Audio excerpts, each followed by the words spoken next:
Hello everyone, welcome back to my another blog video. সকালবেলা উঠে এক কাপ চায়ের সঙ্গে বিস্কিট খেয়ে নিয়েছিলাম, তারপর স্টুডেন্টদের পড়িয়ে নিয়েছিলাম।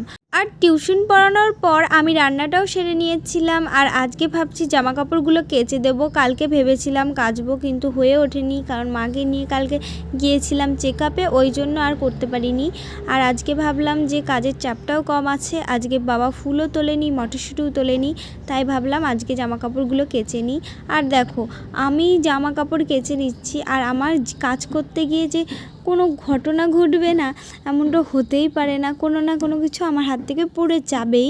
আমি তো সব সময় অন ক্যামেরায় সব কিছু দেখাতে পারি না, অফ ক্যামেরায় আমার কিছু না কিছু হাত থেকে পড়তেই থাকে। দেখো, জামা কাপড়গুলো আমি কেচে নিয়েছি আর এখন মেলে দিচ্ছিলাম।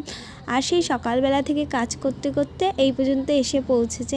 সো তোমাদের ভিডিওটা কেমন লাগলো অবশ্যই জানাবে, ভালো লাগলে লাইক কমেন্ট শেয়ার করবে, আর অবশ্যই আমার চ্যানেলটিকে সাবস্ক্রাইব করবে, যেন আমি তোমাদের সামনে এরকম ভিডিও তুলে ধরতে পারি।